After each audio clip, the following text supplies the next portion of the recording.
For someone whose entire career has been focused on joy, why a podcast on pain?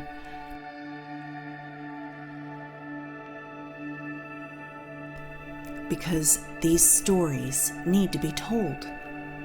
A good phoenix rising out of the ashes story reminds us all that not only can we survive, we can thrive. And when we emerge, we're different.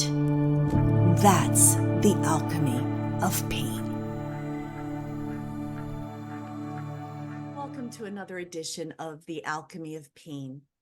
I have the privilege of sharing stories of people that have been through painful situations, and they have come through them, often finding their purpose and serving the world in a special way. And when I read the bio of the woman I'm about to introduce to you, my heart actually was gutted.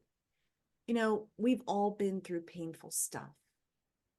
Sometimes it stops us in our tracks. And this remarkable woman, a mother who lost her son, has created a foundation and a ministry, in effect, that helps save lives. Mary Ciammetti, thank you for being here today. Thanks for having me, Brenda. You epitomize someone whose pain produced purpose. And I know that you're comfortable sharing this story because your story is the foundation of your foundation. So would you mind sharing with our audience today about your son? Sure.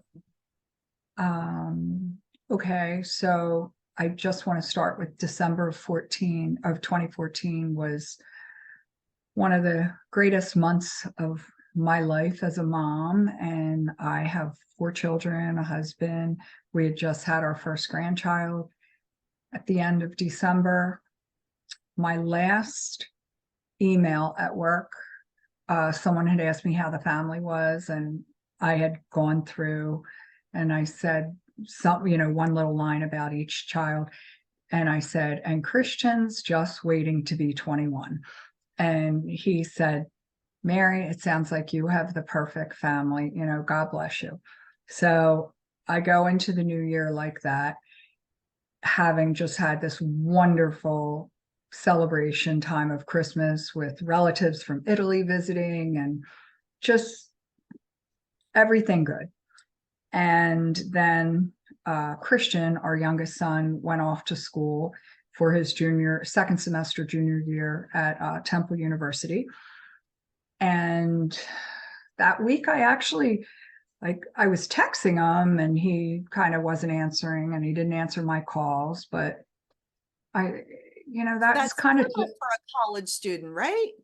Well, boys for sure. And since he is our third son. And so anyway,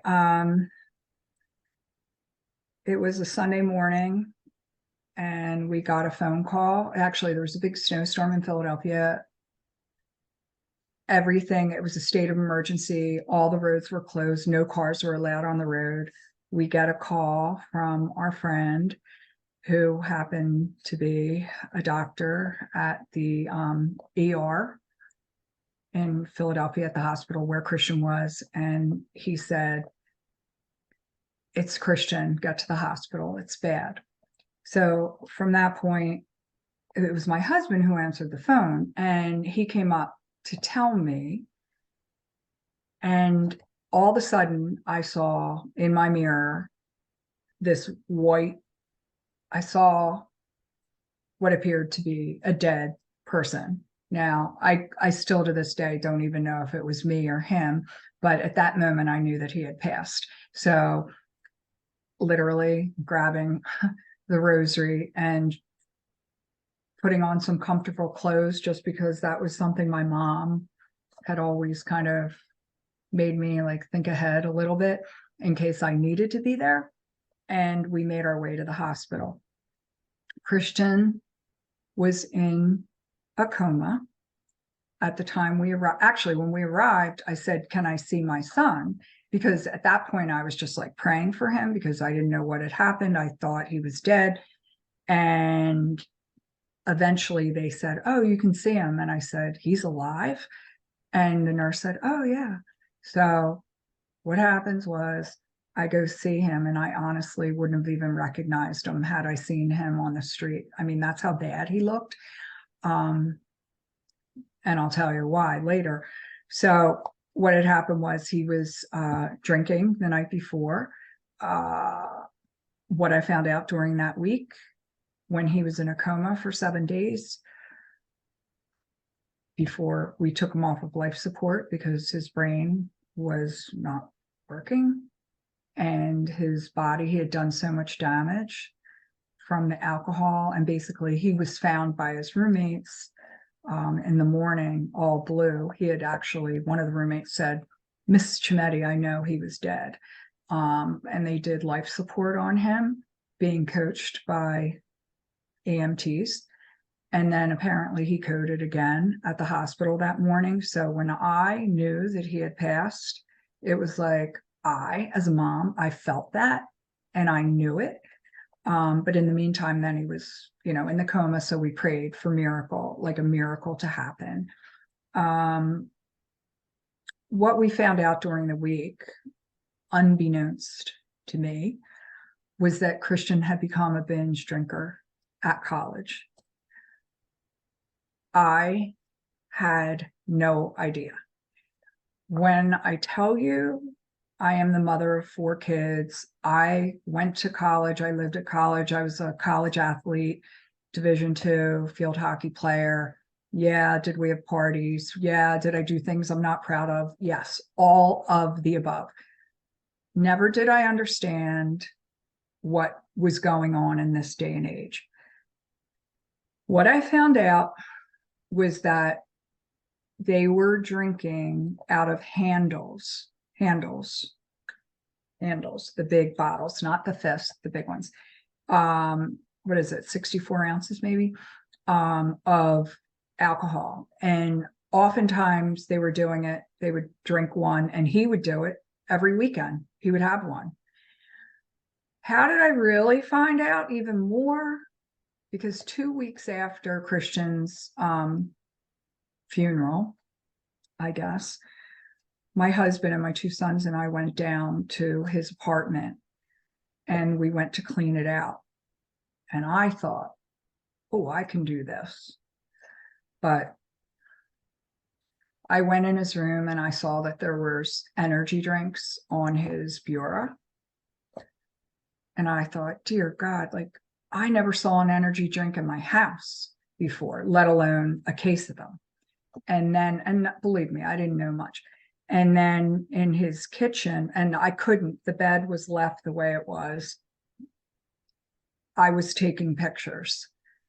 I was being called to take pictures. And by the way, when he was in the hospital during that week, I was being told to take pictures. And it was literally the Holy Spirit talking to me. And I know some people might think I'm completely crazy right now, but this is true.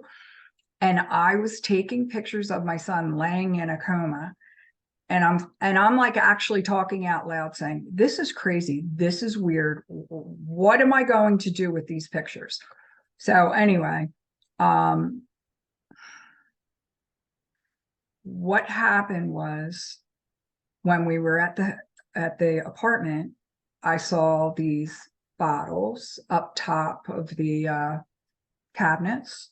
And his roommates said basically like 85% of them were Christians. And it just made me sick. And it was probably more alcohol than I've ever purchased in 30 some years of marriage. And that was, yeah, horrible. And so he died of alcohol poisoning from binge drinking. And when I came home and I literally laid on a couch, I thought I got to do something. And when, so I started doing research on alcohol poisoning, and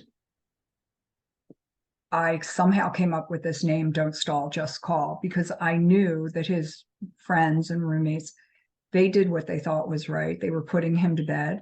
And the fact of the matter is, no one was being taught what the signs of alcohol poisoning are. And how crazy was it? Now, let me say, let's go back. This is 2015, January of 2015. Tomorrow, 9 years will be when he passed. 9 years ago, nobody knew. And I thought, everybody knows if you did this when you were in a restaurant, people would know to do the Heimlich maneuver. So why can't we teach all people, young people, especially students, high school, college age, what the signs of alcohol poisoning are, so we can educate them in order to avoid senseless deaths in the future. So that's what the basis of Don't Stall, Just Call is.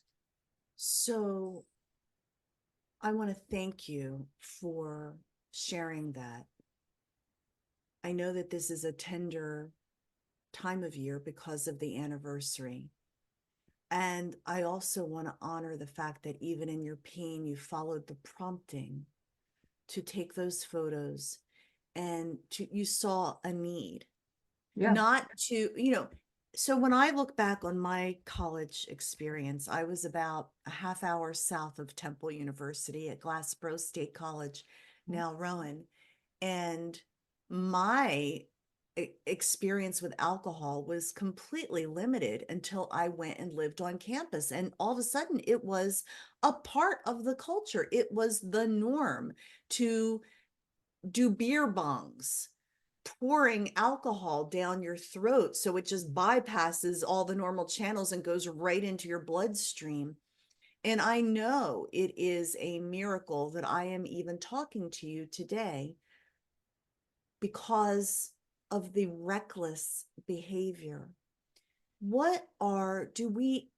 Aside from, and we want to get into the signs of alcohol poisoning and what to do, are there signs and signals? You were an engaged parent. It wasn't like you were checked out. Were there things that in retrospect, you're like, ooh, there's something going on here? Or was it Okay. really So, underground? so number one, I want to say that so we were a family that we never allowed our people under 21 to have alcohol. We did not offer it. We never did, never will. My life hasn't changed that much that I would reconsider that, because I wouldn't. I will say this. I did not know. I imagined he was drinking in college. Before all of my children went to college, I spoke to them about basically, if you get caught, like, don't be stupid, don't be doing dumb things. But the most important thing, I thought, was stay away from grain alcohol and hard alcohol. And I said, please don't take shots ever. It's just not a good idea. And by the way, you're not 21, so in case something happens, you will have to pay the consequences. Never in a million years could I imagine what the consequences would be. It was not even in my scope. It was not in my scope that anything like this could happen, because I just couldn't believe it. But on the other hand, Brenda, I had, oh gosh, I didn't know I was going to say this, so I'm not fully prepared. But there was a girl who, it'll come to me. There was a girl who had passed. She was 16 years old in Texas. She was a field hockey player. Article in Better Homes and Gardens, I think, or Good Housekeeping. Before my daughter was going to college, I was reading this article. This girl ended up going into her friend's parents' basement, and they were drinking. And the one girl, while the parents were upstairs, the girls drank too much, and the one ended up being, she died of alcohol poisoning in the basement. And the other girls didn't know what to do, but it was just this horrible feeling. When I read this article years prior, I had chills all over my body. And I went to my daughter and I said, oh my God, don't ever do this. Don't ever. And I shared it with her girlfriends. And I'm like, don't do this. Do not drink hard alcohol. Like, okay, like I had this like feeling, but I didn't know what to do with it besides that. In the meantime, like I said, Christian, he was just a regular kid. And by the way, he was like my partner in the kitchen. Like he was awesome. He was awesome. He was never in trouble. I did ground him that summer before. That summer he was 20 years old and he had a party and at our house. And so I grounded him and I said, you can only use your truck for for work, but that's it. I Everything was so normalized, Brenda, and that's what the problem with our culture is that, by the way, like I have many, many friends that have had a child taken to the hospital for alcohol poisoning in college. Yeah, that's true. So many families have had this happen, and it's almost normalized. These kids uh, saying, oh, pulling the trigger, meaning to vomit, they think of that as like a normal thing. Blacking out, how often does that terminology even get said around a campus? I was working on a project one time with a student, and I said, how often do you hear this? And I expected she would say maybe like, on Fridays, she might hear it. She said every day, multiple times a day. So it is the goal for some people to say, I want to black out. I just I don't want to feel anything. I just want to drink. So I black out. And this was something that was to get hammered, blacked out. This is what they did. And they thought it was fun. He was a kid that did not drink in high school, but without football, without how he played football in college or in high school, and without having that group that you had to report to all the time and all the freedom, it just became, I don't know, it was just a playground. He went to school every day. His teachers were shocked that this all happened, but we had no idea. I mean, I'm saying no idea. And that's the truth. And he would come home even on Sunday nights. He'd come on the train and he would come and have the pasta dinners with the family. He'd be there. Oh, it's great. Nope.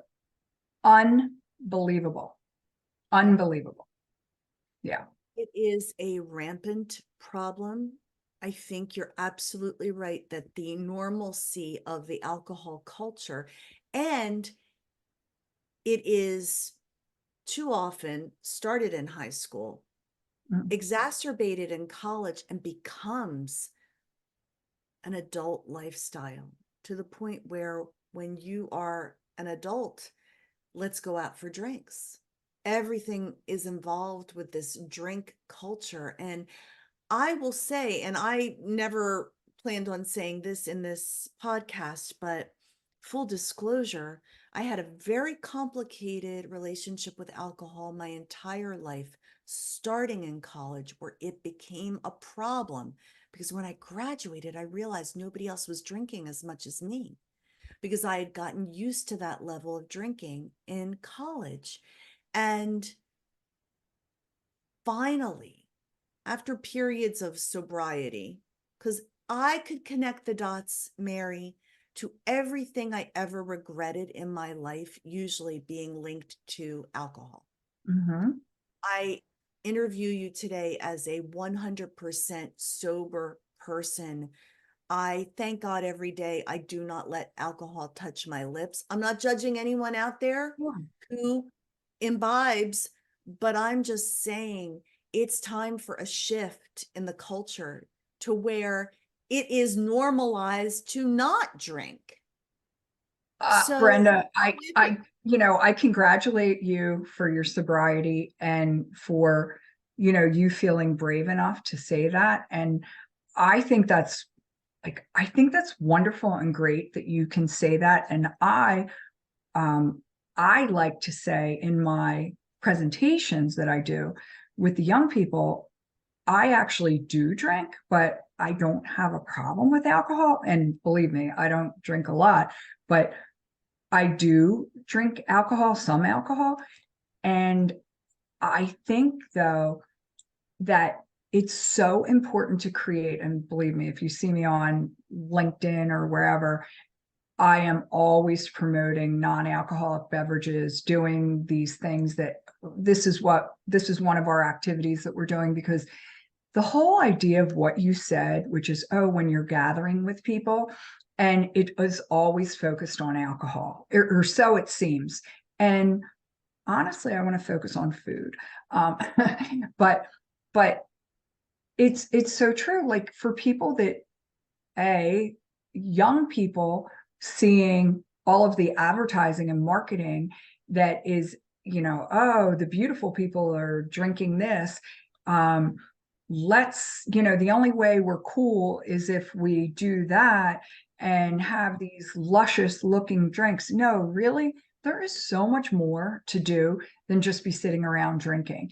And the sooner people realize that they don't have to drink to have fun, the better their lives will truly be. Or to feel And good about themselves. See, when I was in college, it was such an insecure time. I wanted to fit in. I didn't know who I was, and my self-worth was pretty darn shaky. So to take the edge off, right. you know? That is a typical description of why many people drink. And because apparently Christian was the life of the party. And really, because at home he was kind of a quiet guy and very pensive and paying attention to everything, but he wasn't loud and raucous, and he just, that wasn't him. We may have a son like that, but that wasn't him. But it's like the insecurity, and that's what, like, that is one of the things that I want to teach to young people today, and to empower them that they can make better choices and do activities that, don't center and focus on alcohol. It's just the alcohol piece. It's so tough. Like, I want to help shift the culture of alcohol in colleges. That's what one of our goals is. And I really, in any way, shape, or form that I can help a college do that. But we didn't talk about the alcohol poisoning symptoms. And that is what everybody needs to learn, because not every school has this in their curriculum. And that's another thing. Like, what educator can help us get that into state curriculum or national curriculum? So that's one of the things that I've been looking for over the years. Well, But I'm hoping that this, I'm hoping 5 years from now, this is pervasive. It's in every university, every college. So you went from taking pictures and it became a foundation. so so I want to say the pictures were, inspired from above. I had no idea what I was going to do. When people came to that funeral and the viewing, there were well over 1,000 people, probably the night before and that day it was just unbelievable. People came in there. It's bizarre. And people were like hugging me and saying, you are going to do something with this. And I was like, I'm like, what? I'm just trying to breathe right now. In the meantime, like, I felt that I had, during the time of when he was in the coma, something happened to me, and that's for another show, but something really crazy happened to me. And literally, I was praying for a full miracle for him, and that I offered my life to God. And I said, show me what you want me to do. I'm asking for one thing, the gift of grace to accept your will, not mine. And so that is literally how I, took steps forward. because I believe that this was what I was literally put on this earth for. But when we created this Don't Stall, Just Call, oh God, I needed a symbol. And I had to go down to the coroner's office in the city of Philadelphia. And not many people know that there were some things that were left, like with him or something. I don't know. And I had to go down there, and I think I went by myself. I couldn't have my husband he doesn't even know this, so maybe he's not going to watch this. But I had to do it. And what happened when I was there picking up some things that were Christians, I saw this symbol and I thought, this is what I need. I need this stop sign thing. And I don't know if, yeah. So basically the stop sign logo. And Wow. we created that summer of 15. And I had a focus group with high school students, some high school and college students who came, and we came to Christian's Fire Pit, and we joined forces and created this. My cousin's daughter was the first one that created this, and then it got finalized with one of my friends who's an artist. So another thing that's totally cool about everything is that I worked at a company that made college clothing, but I had graphic design artists at my fingertips, and the owners of the company were so generous and kind that they, once I even started doing these presentations, they let me go out and do it. And they helped me. And that company now is called L2 Brands. It used to be called League Collegiate Wear, but L2 Brands. And they have donated our shirts every year for our run, which is our big fundraiser. And I'm completely indebted to them. And I do believe that God has given me the grace to accept his will in order to help others for real. And that's what I'm supposed to do. And you are doing it. And that's what touched my heart so deeply when I read your information. So let's talk about this don't stall, because that was the fatal error, wasn't it? Yeah. So many people, that young people, they don't want to get their friends in trouble. And it's so important that, first of all, that they learn what alcohol poisoning symptoms are.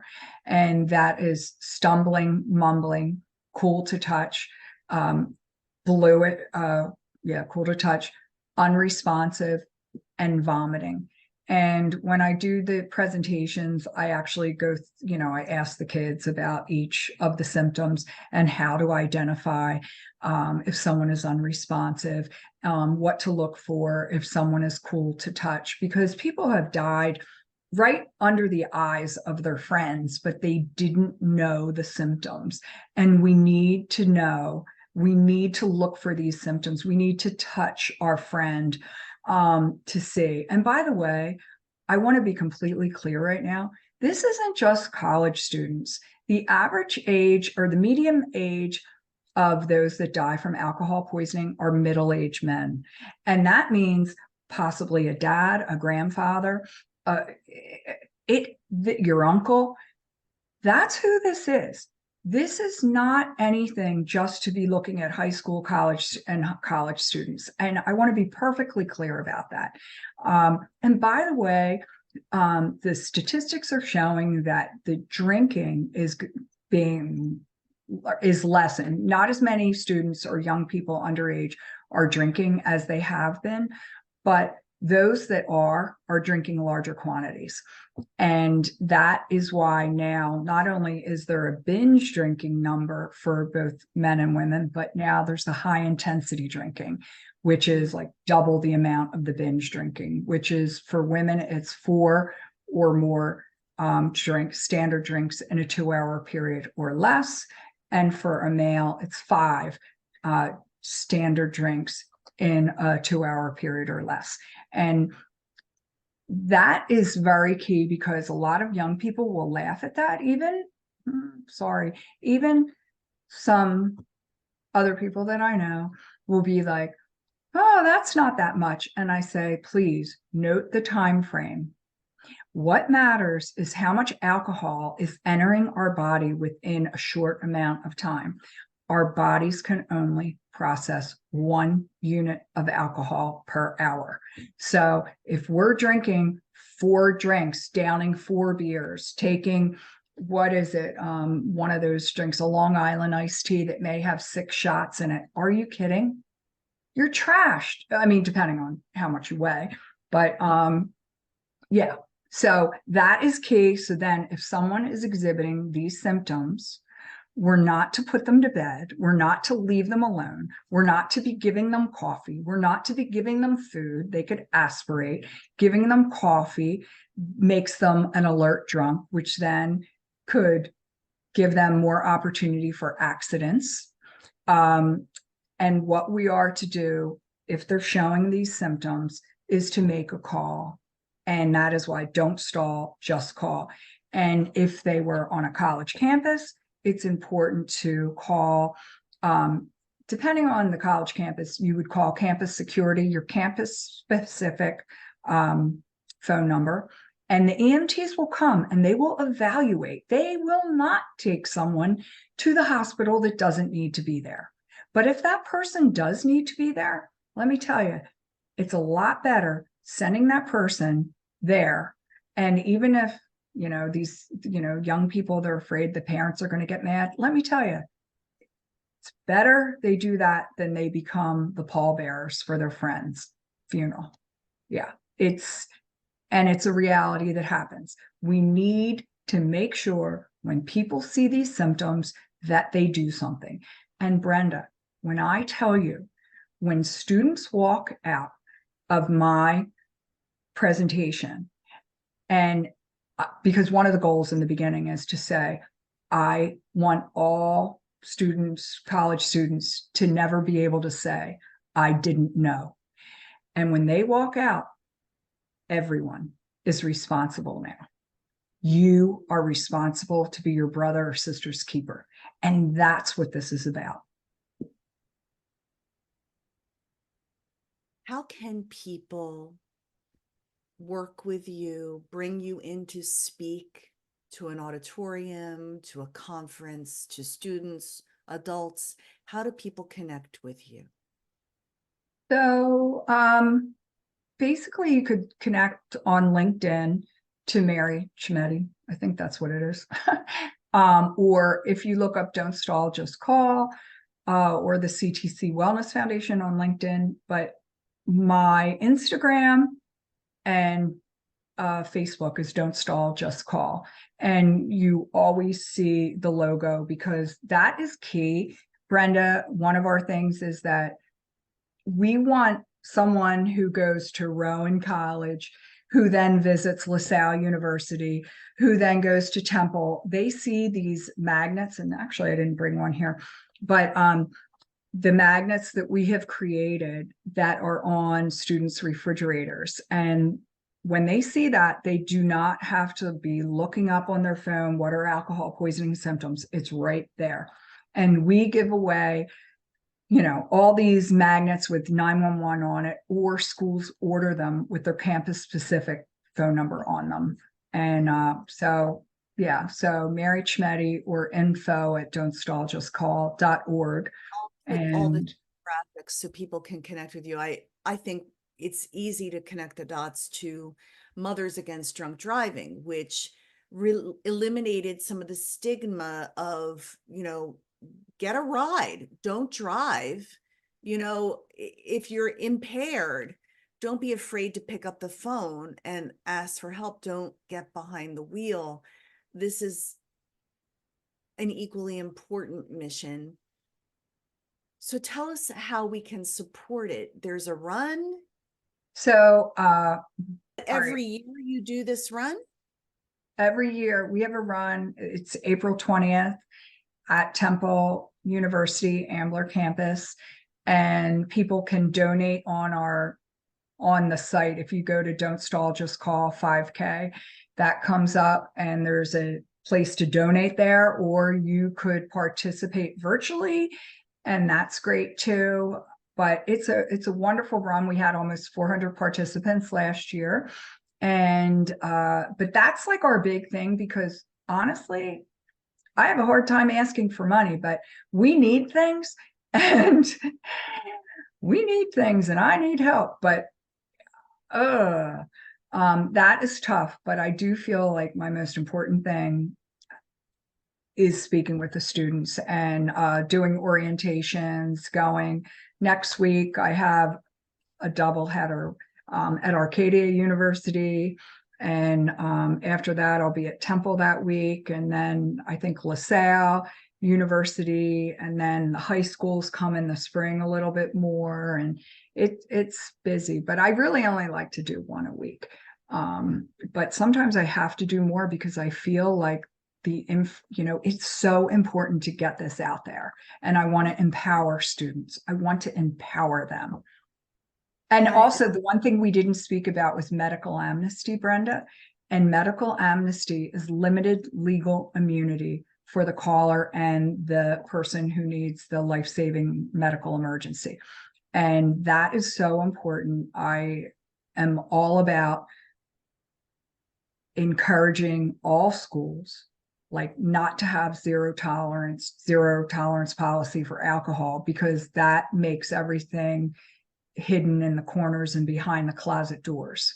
What we need to do is bring this up into the light and say, let's help each other. And if you have a friend whose personality starts changing when they're drinking alcohol, like, that's a sign of a problem. And talk to an RA, call their parents, call a brother or sister, like, I'm concerned. Say something. If you think something's wrong, say something. Yeah. So this podcast is about how pain changes you. Clearly, you created something that's going to help others, and that is helping others and saving lives. How did you personally change?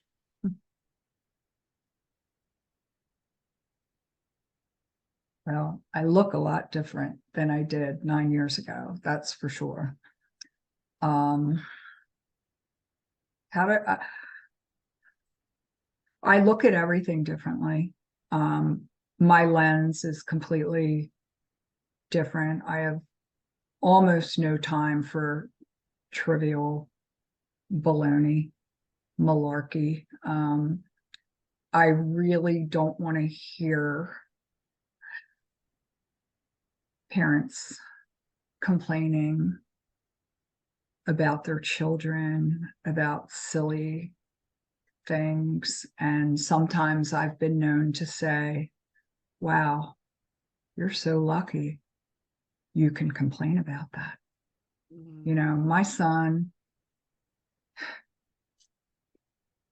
he would be 30 in March, and he's not going to be 30 yet. I'm going to his friends' weddings. It's one of his best friend's birthdays, just Saturday night. Like, I've got to keep going, but I'm going to stay in the light. I'm going to stay in the light because that is what I'm supposed to do. And my husband's supposed to do. And every day isn't easy, but we are not called. That's another thing. We are not called to have a life of ease, but we are called to help other people. And so that, I guess, my whole life has changed completely. Yeah, there's a definite before Christian and after Christian passed. Like, I have never experienced that loss, but I have experienced loss, and it is sort of a dividing line of life before and life after. And I would have never asked for my losses. And yet I sensed they were part of the divine plan for me. So, Mary, perhaps someone's listening to this and they are going through the grueling grieving process of having lost a child, what would you say to them? I think the most important thing is to have faith that you will see your child again or your loved one again, because without a doubt, there's no stronger feeling in my life that, like, heaven's for real. Christian, our loved ones are around us, but in a different way. I That's another way I change. Like, it's so real to me. It's just real, and I know it hurts, and it's okay to cry, and it's okay to feel the feels and stop hiding it. Like, let it flow, because once that flow happens, then maybe you can do something with it. But unfortunately, I am friends with a lot of people that have lost children, and we find solace in one another, but I tend to want to be near the people who seek positivity. I feel sorry for people that don't believe in God or whatever a higher power for them is, um, because God is the answer for me. And that's it. That's it. Like, I was put on this earth for this, and I know it. And not everybody gets to know what their purpose is, but it took me a while. And I'd love to share that with you. Not on here, but maybe later another time. But I would, because I want to continue to know you. You are a person I greatly respect. ah, And your mission is something that I think it's beautiful. And I'm sorry for what you had to go through to get there, but I'm so grateful that I interviewed someone recently, and I said, isn't your purpose always there? And his answer was yes, but you have to choose to step into it. And you could have resisted it, but you chose to step into it. And as a result, perhaps there will be, and we believe there will be, fewer moms grieving their for losses. sure. I have chills by what you just said, because the truth is I did say yes. And I gave my life up. I gave my life up, and the former life. And I said, just show me the way. And every day, and that's another thing I would say to those that have lost, especially a child, because it is the hardest thing ever. And but before you put your feet on the ground, ask the Lord, what, show me the way, or what do you want from me today? And you will be led. If you just take that moment of awareness and prayer. Yeah. Mm. You know, before we started to record, you said that you normally don't accept media inquiries on this very poignant week, which is the anniversary of Christian's passing, because you give yourself the space to feel whatever you need to feel. And I think that's such an important component to your life. And yet you also were willing to veer from that to be a part of this interview today. Thank you. Thank you, Brenda. Thanks for asking.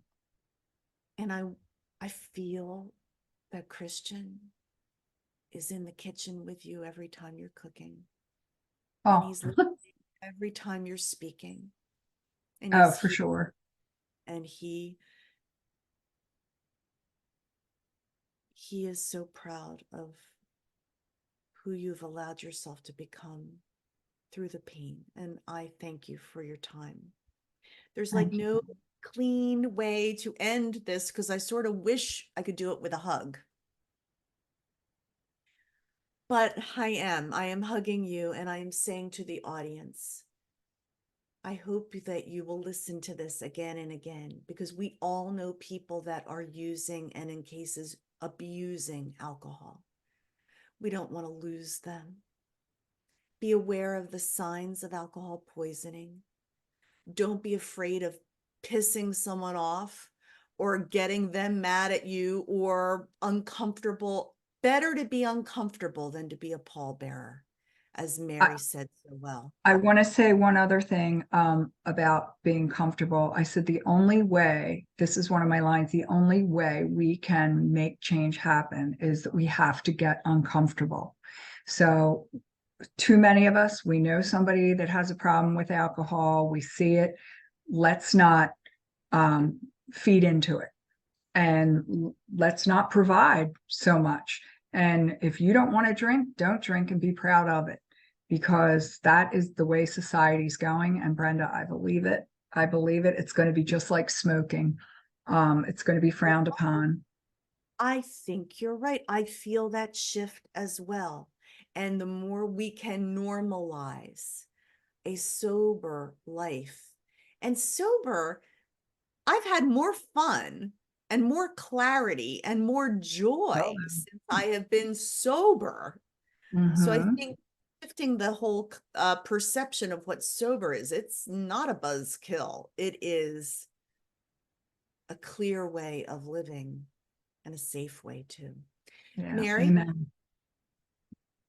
sending you love and appreciate. Thanks. Yeah. Right back at you. And we will circle back, and thank you for tuning into this edition of The Alchemy of Pain. As I close out every episode, I will say, if you are in a dark place, just as the caterpillar is pressing against that chrysalis, it's a dark place, but keep pressing. You are creating strength in your wings so you can emerge and fly. And I'm rooting for you. Have a great day.